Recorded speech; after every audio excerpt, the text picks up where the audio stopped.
नमस्कार, मैं शिवानी और आप देख रहे हैं राइजन इंडिया न्यूज।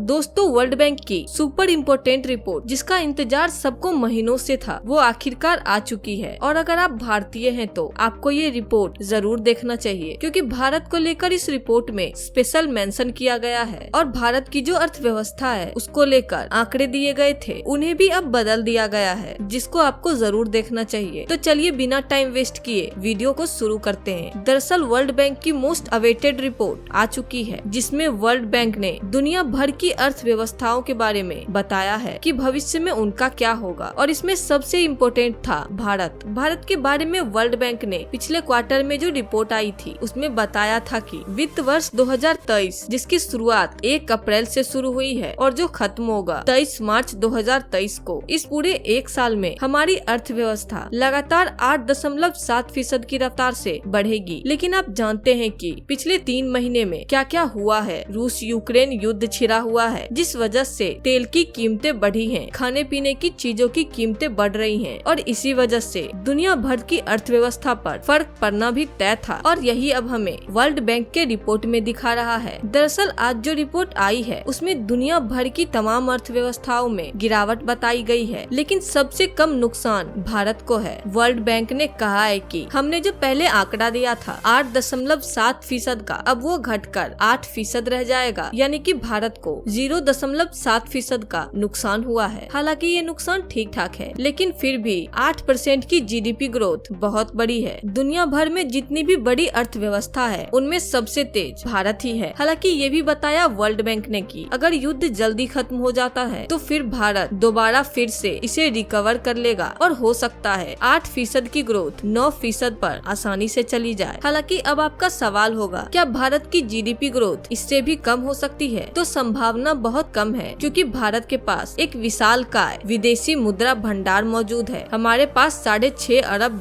कैश में पड़े हुए हैं, जिसका इस्तेमाल करके हम अपनी अर्थव्यवस्था को बड़ी आसानी से स्टेबल बनाए रख सकते हैं। ऐसे में भारत को ज्यादा दिक्कतें नहीं आने वाली है। सबसे ज्यादा दिक्कतें चीन को आने वाली है, क्योंकि वहाँ पर नेशन वाइड लॉकडाउन लगने जा रहा है, यानी कि पूरे देश में लॉकडाउन लगेगा। क्योंकि चीन के हर एक राज्य में, हर एक प्रांत में, हर एक डिस्ट्रिक्ट में, हर जगह कोरोना की जबरदस्त लहर आई है, जिसे चीन नहीं रोक पा रहा। और ये चीज चीन की अर्थव्यवस्था को बुरी तरह से प्रभावित कर देगा। ऐसे में सबसे ज्यादा नुकसान चीन को है और सबसे कम नुकसान भारत को ही है। लेकिन एक बात तय है, नुकसान सबका होना है। वैसे इस पूरी रिपोर्ट पर आपके क्या विचार हैं? कमेंट करके जरूर बताइएगा। साथ ही अगर वीडियो अच्छी लगी हो तो वीडियो को लाइक करके चैनल को सब्सक्राइब जरूर कर लें।